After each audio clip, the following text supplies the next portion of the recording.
with the congregation or in a chapel. I'm not sure. Not real educated on religious architecture. So she puts me in the daycare, and I'm sitting in the daycare. Everything's going fine. I'm riding my Hot Wheels on the wall. This is a very vivid memory I have. So I'm riding my Hot Wheel on the wall because, as any young boy will tell you, it is much cooler for the Hot Wheel to go sideways instead of just the regular way. All right? And ask any 5-year-old this. So I'm riding it on the wall, and whoever was daycare taker, babysitter, not sure what to call it, the person who was taking care of us in the daycare, she saw me doing this, and obviously she didn't like that because if you've never ridden a Hot Wheel on the wall before, you will know that it, in fact, scratches the paint, something that people seem not to be too fond of. So she comes over to me and she says to me, she tells me, I don't remember her exact wording, but the general gist of it was stop doing that, I imagine. But she said it in a very sort of negative way, right? And so now she's disrespecting me. I feel disrespected by this. All I was doing was riding my Hot Wheel on the wall, okay? I'm not committing any crimes. I'm 5 years old at this point, okay? So, in response, because my mother taught me, never take being disrespectful. If someone gives me attitude, I give it back to them. Someone hits me, I hit them back. If the cops show up, I'll be the first one over the fence, okay? Should I get taken in by the cops, I'll also be the first one to turn over and give someone up for something that they probably didn't even do. Here's the thing. The whole no snitching rule? No. That's not what I abide by. I abide by the not going to prison rule, okay? Very simple. Even if the cops say you did this, I'm going to be like, oh yes, absolutely, they definitely did that. It's correct. 100% officer, and I'm going to write that statement down as long as they promise me immunity, okay? So I'll only trade you out if I get something in return. Simple as that, all right? No snitching rule, all right? But, back to the church story. So after this woman has disrespected me by not letting me ride my Hot Wheels on the wall, I noticed that the door to the daycare is slightly ajar, slightly open, just enough that 5-year-old me could just lightly slip out of the room and sneak out of the daycare and make my way to the main room where the congregation is being held. Oh. So at 5 years old, keep in mind, everyone's in church, they have a missionary from Russia speaking, right? They have a missionary from Russia speaking in this church. My mother, she was probably sitting somewhere around the third row here, right? So she's sitting there. My father's here. Grandmother's there, grandpa's there. They're sitting there, they're listening to this missionary speak. I'm sure it's something very important. And there's something, a nice little pitter-patter of a kid running around the chapel. And my grandfather goes, hey, is that Tyler? It doesn't click with my mom at first, but then she looks up and she sees little 5-year-old me running around the chapel, having a grand old time. And now the missionary's looking down like, what in the hell is going on here? I'm just trying to get a speech up here, what is this? And so now my poor mother, however old she was, she jumps up. She's now chasing me around this chapel in front of everyone. She's trying to catch me. Of course, I'm having the time of my life. This is great. And she hasn't caught me yet. But eventually, all good things must come to an end. My mother catches me. She grabs me by the wrist. I turn and I look up at my mom. And I say to her, exactly like this, Mom, I was running. And then, next thing I said, Mama, are you gonna spank me? I knew it was wrong. I knew what I was doing was wrong, okay? I did it anyways. Felt good. So speaking of church, I got baptized at the age of 13 years old. And we're reflecting upon that. I'm trying to figure out what I had to be forgiven for at the age of 13 years old. I'm not sure why I got baptized at 13 years old. I'll tell you what, mentally, I thought there's a lifetime warranty on the baptism. And I could get away with whatever I wanted after I got baptized. Not the case. Not the case at all. So now I'm looking at this baptism like, what did I do to deserve to get baptized at 13 years old that was so bad? So I've come to the conclusion that I'm going to wait till I'm old and crippled and can't do anything anymore, can't sin anymore. Then I'm going to get baptized. It's going to be my last wish, is to get baptized, so that I can do whatever I want Until then, okay? Don't get baptized at 13 years old, guys. It's not worth it. You're not guilty of anything at that point.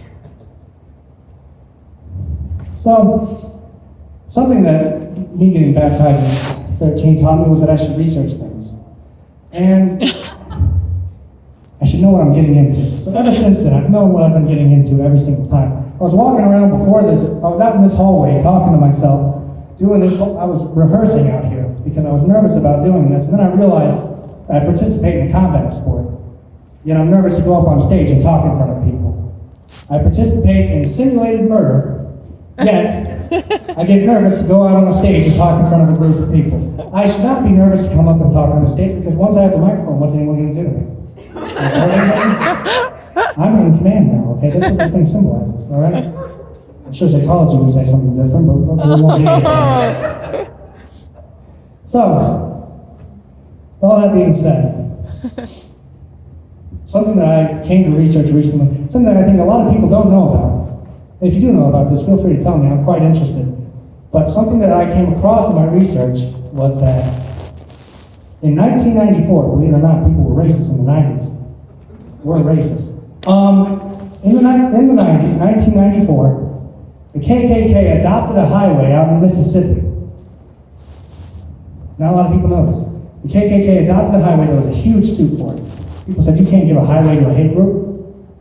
But, you know, the KKK pulled out the classic First Amendment, freedom of speech, we can do whatever we want. So they got the highway. They eventually won it over. They got to name the highway after their clan. All this great stuff. Wonderful. Victory for the KKK. Whatever. I was expecting booze there, you know? Okay. Yeah, pro-KKK audience. Wonderful. Anyways, so the KKK would miss a bunch of payments for this highway. They would retain ownership, but they couldn't keep the name anymore. So now I just like to imagine, first thing I like to imagine is that whenever the KKK goes to clean up this highway, they put their sheets on, they pick the trash up. Oh, hey, wait, the one they recommend, jeez. But they renamed the highway. They now call it the Rosa Parks Interstate. So now, yeah, victory, all right. So the KKK cleans a highway called the Rosa Parks Interstate now in Mississippi. Let me tell you, there's nothing better than real life irony, all right? Stuff you see in the movies, that's whatever, you know, it's written, all right? Stuff that happens in real life, that's the irony I like. I like real life irony, okay? So while we're talking about the KKK, let's talk about some other people that I hate. I hate when people tell me, oh, you shouldn't use the word hate. That's such a strong word. I've thought about it, I've ran through the logistics, I hate them, okay? I did the math, equals hate. Simple. KKK gets away with it, why can't I hate people? Jesus Christ. Anyone in here participating in a boycott of some kind?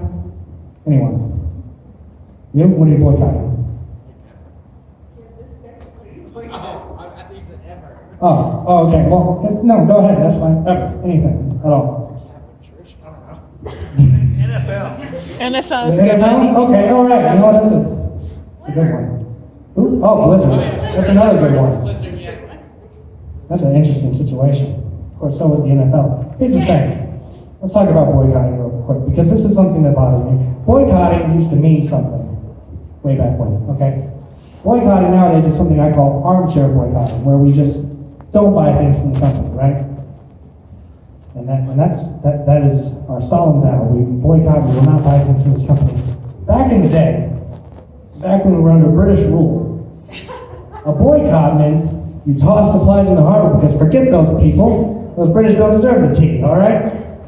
Back in the day when you boycotted something, you actually did something about it. Nowadays we just say, I'm not going to buy from that company anymore. That's fine. And here's the thing, if you're boycotting a local company, you know, a small mom and pop shop, you could definitely get away with it, easy, all right? You could take away their whole customer base, fine.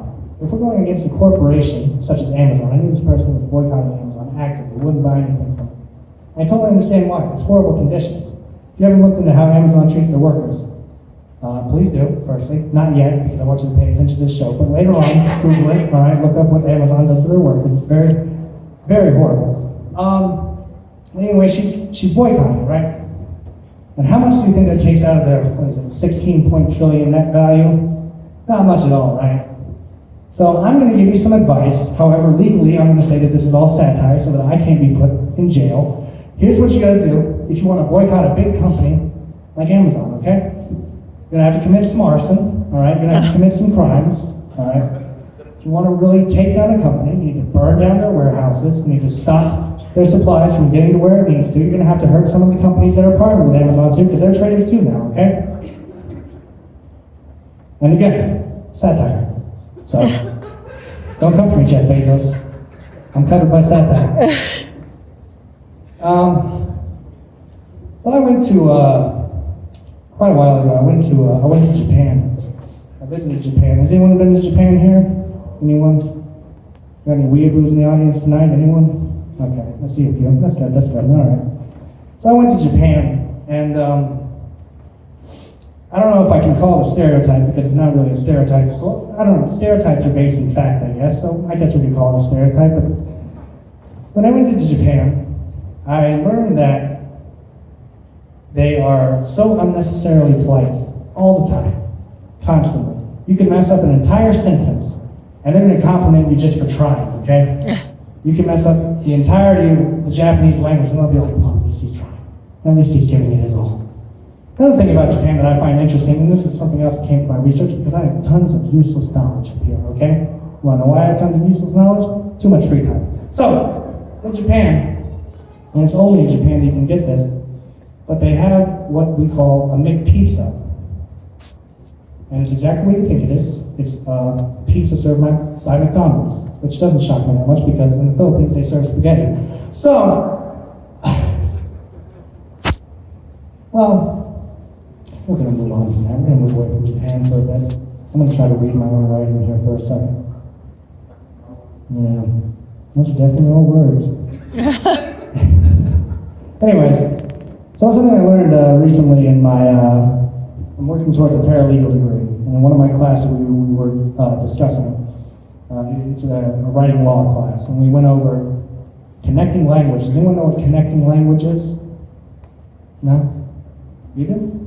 Yeah? Whenever you're trying to speak to like someone that's outside of your own you're trying to use words that they'll understand. Yeah, that's from, and now you're sitting there thinking, well, Tyler, doesn't every word connect to the next word? Yeah, it absolutely does. Someone was sitting around, the guy who made English, he was sitting around, he was bored one day, he was like, you know what, English is not complex enough. We need sub-languages. We need sub-languages to confuse people further. And then the people who were learning English were like, oh boy, here we go again. So, you know, going back to Japan, the English language is fascinating, you know. I was talking to one of my friends in Japan. He lives in Hiroshima, which is already a conversation in itself that we're not going to get into. But he lives in Hiroshima, and we were talking on the phone one time, and he said to me, Tyler, I have a question for you. I'll call him Hero for time's sake. I said, yes, Hero. He said to me, my American friend here, she calls me dog from time to time, and I'm just wondering, what does that mean? And I'm confused by it, so I say, I don't know what you're talking about. Could you use it in a sentence, please? He says, she comes up to me and she says, what's up, dog? And I'm like, oh, that's right, we're the only language that does that. Anyways, look, we have dog, cat, rat, snake. We have insults, we have compliments. Dog is a term of endearment because everyone loves dogs. Snake is a terrible person that we hate. You know, it's a liar. The rat's a snitch. We're the only ones who do this. And now, and the thing that really drives me crazy about English is they're inventing new words every day, or they're redefining the meaning of different words, right? When I was younger, the term capping had a different meaning than it has now. Apparently capping in the modern day means to lie, it means you're in the process of lying, he's capping. Back in my day, when someone used the word capping, we got down because it meant someone was usually shooting. So, but nowadays, it's like, I want to create a game, and it's going to be ever expanding. It's called Lingo Bingo. We're just going to take every single possible word in the English language, including all the different words that have the same meaning. God forbid, it's going to be a never-ending game. We're going to hold esports. It's going to be great. So, going back to Brazilian Jiu-Jitsu, I brought it up earlier. I'm going to a tournament next week, actually. I've been competing recently. I'll be competing in Albuquerque next week. It'll be my second competition since the last one I went to. It's kind of like saying, oh yeah, tomorrow will be the latest day since I've lived since the last time I started living, It's like, oh yeah, yesterday? So, I'm going to this competition in Albuquerque, and luckily they haven't upped me in weight classes, because if you don't know, in Brazilian Jiu-Jitsu you have to weigh in at a certain weight in order to compete. And I did. I weighed in at 205. I actually lost weight. I actually lost 8 pounds so that I could get down to, I was at 199 at this tournament, this last one that I went to, but I got bumped up because there was no one in my division. There was no one in 205. So when that happens, they bump you up a weight class, which means I get to go against guys who are way bigger than me, because after 205, it goes up in 15s. So I go up to 220 now. So I'm going against people in the 220 range. I'm standing there in the bay and I'm looking around, thinking to myself, oh, you know what? I'm looking at the people around me. I'm like, maybe 220 is not such a bad difference. Maybe it's not that bad. This guy walks up to me and says, hey, are you Tyler? Oh, shit. Yeah. That's me. So you got bumped up, didn't you? Yeah, I did. I sure did. I'm looking at this guy, he's tall now. Behind this guy who's even taller. I was like, oh, gee, this is what 220 looks like. Okay. Wonderful. I ended up placing third in the 220 division. I wasn't any however.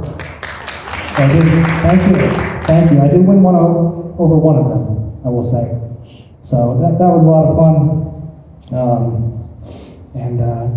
Yeah, I think, trying to think of, I was going back and forth and debating on whether I wanted to tell the story or not, but everyone looks old enough in here except for Elliot there. And he's preoccupied at the moment, so I don't worry about him. So, in 2016, I was dating this girl. She's Canadian. I was going to say was Canadian, but she changed it. I was Canadian yesterday, I decided I'm African today. It's called transracial, okay? It's a new thing I'm working on.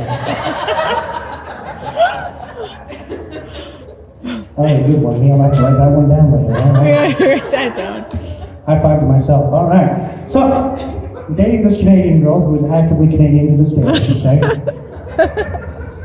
Actively Canadian. And I had plans to go out and see her. This whole shebang. It was going to be great. Then she cheated on me. So, that was fine. But I decided, even though she cheated on me, I said, I'm still going to go to Canada. What are you talking about?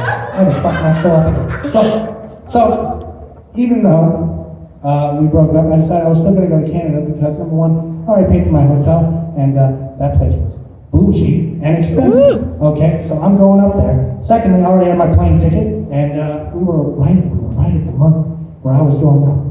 She could have waited just a couple of weeks. Cheat on me later, okay? So, I decided I'm going to Canada anyways. I don't care. Whatever. My friend James and Julie are going to pick me up at the airport. We're going to have a grand old time. So I fly up there, and nothing special about the flight. Same thing that happens to me every time I go through a goddamn airport.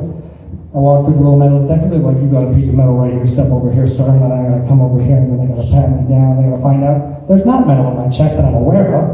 Apparently there is, according to every airport I've ever been in. We get to Canada, everything's fine. I'm answering all the questions they're asking me. They're like, we're going to need you to step aside, sir. I'm like, oh boy, here we go again. So I step aside. Although it's different this time, they put me in this nice small little room. I'm like, this is different. Not like a Canadian experience so far. Guy comes in, he's like, we're going to have to go through your stuff, sir. I'm like, okay, this feels like a violation of rights, but whatever. We gave you that power, go ahead. He starts looking through my stuff, he's looking through there, and it turns out, I'm not sure if they were allowed to tell me this or not, but someone called ahead to the airport, told him I was a danger to society. So, here's all I have to say. I came out of that unscathed, I should add, no prison time for me, okay. They told them that I had some interesting materials on board, which I did not have, so I got to walk away scot-free from that. But I just want to say, to my Canadian ex-girlfriend, wherever you are, say whatever you want about how our relationship went down and everything, but I never tried to get you thrown in prison, okay? So, with all that being said, I want to thank you all for coming out tonight. I hope you enjoyed my bit of the show. And, yeah, well, thank you. Good night.